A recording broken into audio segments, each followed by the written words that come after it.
Hey guys, Diamond Bee Farm, welcome back to our channel. I just got home and I just went to the mailbox and look what we have. Okay, so this is a very tiny package, but it holds a lot of great things. So I'm gonna go through them with you in this video, but first of all, I'm gonna go change my shoes because it's super muddy. We just got over a big snow, and I'm gonna take these to the greenhouse and kind of do a unboxing for you all. So let's go.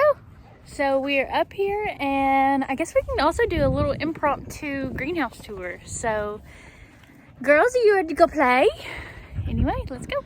This is the greenhouse. She's a 30 by 100 hoop house, Gothic style. And let's just go in. I got a pool. The dogs are ready to go. We are still currently trying to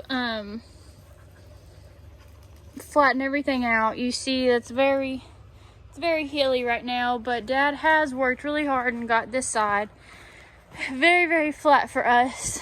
The dogs did not see I threw their toy over here. Millie, get your toy. Get your toy, Millie. Get your toy. Get your toy. Good girl. Get that toy. Get that toy. Anyway, I'm gonna let them play for a minute. So we're just trying to pack it down so we can put some weed fabric in here. So this is what it's looking like. So for those who don't know, hoop houses, high tunnels, they have several different names, but we call ours just the greenhouse. The sides roll up.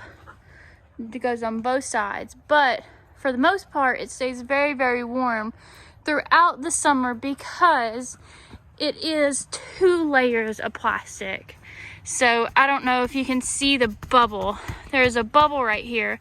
That's because we have a machine over there that's blowing air in between these 2 bubbles. So it makes it sort of like a greenhouse effect. So yeah, this is the greenhouse. It's kind of bare.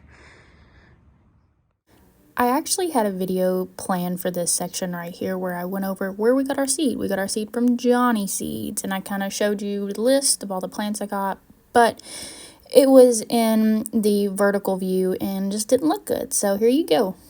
And here is the second page of flowers. So something that I really like that Johnny Seeds does, and I'm sure other seeds do, is they put the germination percentage and the date that it was tested. So again, for those who don't know, to germinate seeds, that's like how many seeds pop out of the soil. So all of these percentages are above 80%, and I think that is a pretty good deal.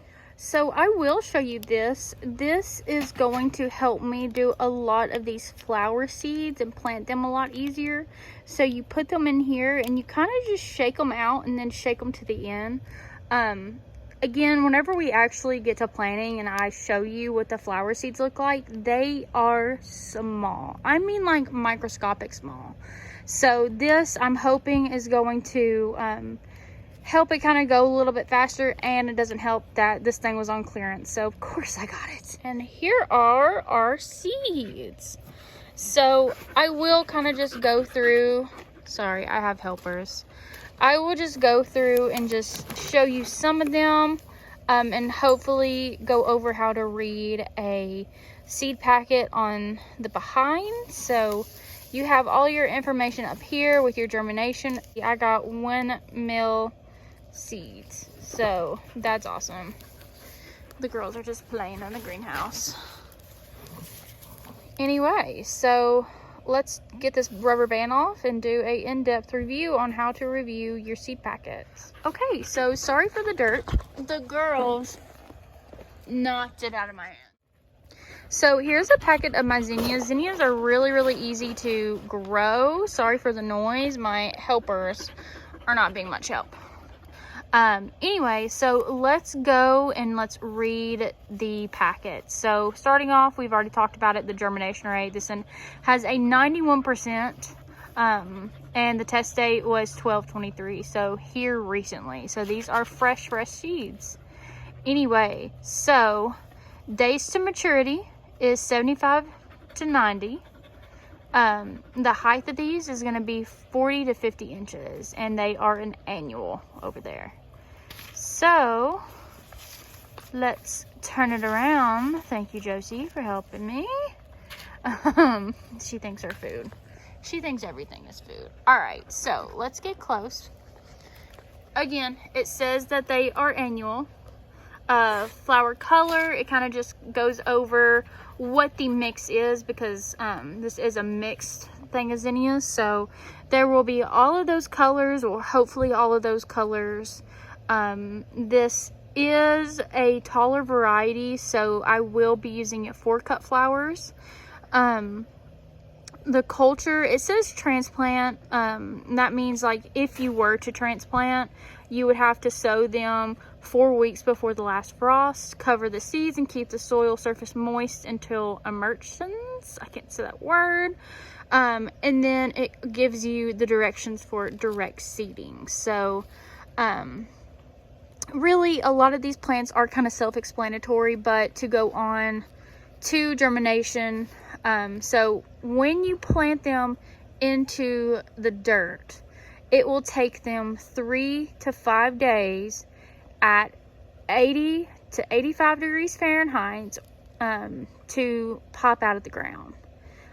If you're not that hot, I mean, a heat mat will be okay. And if you do have lower temperatures, I mean, it'll just mean that the plants will pop out of the ground a little slower. So really, these are just some more growing tips. And the light requirement, I mean, they require full sun and good soil. So this is your spacing. Really, what I do, I kind of just sow mine heavily because I want the big bushes of zinnias to pop up. So, and then harvest, it says fresh before completely open. That's just to give you a longer life of your flowers. And yeah, so there is a little bit about the zinnia flower. And again, we are not sponsored by Johnny Seed. They are just the seed company that I like to use and go through. I did it last year, and I'm doing it this year. So it is getting a little dark here in Tennessee. I just got home from work, and I'm letting the dogs kind of just enjoy some time out. But I'm not going to show you each individual packet of our seed. I will go over just the names of all of them and kind of insert a picture of everything that I have thus far, in like maybe some like closing slide. Here are the snapdragons and the different varieties that I have selected. Next are my celotias, and I want to say those are like gumpreys or something like that. These are my zinnias. I collected a lot of seed from last year, but my favorite I think will be the cactus ones this year. And lastly, here are my eucalyptus and lavenders.